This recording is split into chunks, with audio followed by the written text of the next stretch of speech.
الله جل شانه مرګ او ژوند دواړه پیدا کړي او بیا الله فرمایي لیبلوکم ایکم احسن عمل.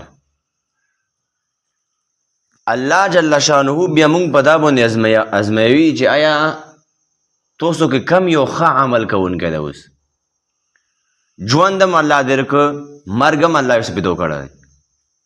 اوس چې کله ژوند او مرګ کله انسان له میلاو شو نو انسان له اوس په کور دو چې هغه په هغه طریقې عمل وکړي په کومه طریقه چې الله جل شانه ته فرمایي.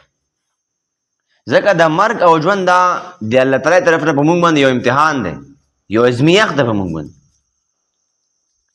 او بیا الله فرمایي وهو العزیز الغفور، یعنی غالب ذات هم دی او غفور او بخونکی ذات هم ده. ډېر عجیبه او بهتره نکته ده.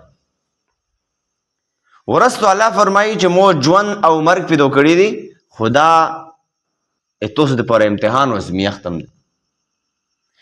که چا دغه امتحان کې یعنی په دغه امتحان کې خپل ځان پاس که د الله د حکم او د الله د منشا موافق یې عمل وکړ، الله فرمایي زه بخونکی ذات غفور معنا بشي بیا. او که چیرې نه داسې ونه کړو او په دغه امتحان کې ځان ناکامه کړو بیا الله عزیز ذات دی، غالبه ذات دی. الله ته بیا مغلوبولی نه شي. د جهنم منځ له به بیا لړه کېږي، د جهنم اور له به بیا لړه کېږي. الله خو موږ له د امتحان په طور سره وویل چې الله دا خبره یو ډول ولرو، دا خو امتحان ده په تاسو باندې. خو چونکې بیا د هغې نه بعد په اخره کې د آیت په اختتام کې عزیز او غفور دواړه الفاظ ذکر کړو.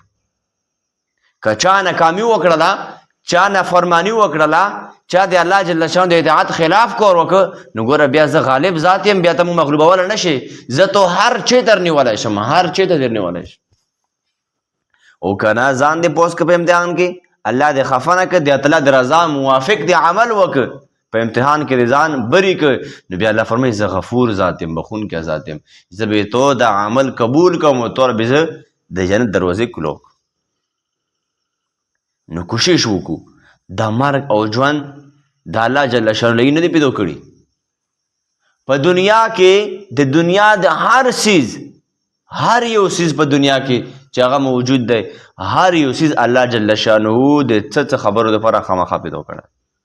عبث چیز الله په دنیا کې نه دی پیدا کړی. دا مونږ ورته چې دا څیز عبث ده او دا فضول دی او دا فضول ده او دا فضول ده، دا د فضول نوم مونږ ورکړی، الله د فضول نوم نه دی ورکړی. الله عبث چیز نه پیداوي. خو د مونږ د عقل او د مونږ مزاج او د مونږ طبیعت د هغې سره سمون نه خوري. کوشش وکړو الله راضي کو، الله راضي کو. د الله د رضامندۍ ټول هغه طریقې اختیار کو چې په کومه طریقه الله جل شانه موږ ناراضي کړي، او د الله د ناراضه کېدلو والا طریقه اختیار نه کو، د هغه عمل نه ځان وساتو چې په هغې د موږ خپل رب ناراضه کړي. الله دې موږ و تاسو نه په دا خبرو د عمل کوو توفیق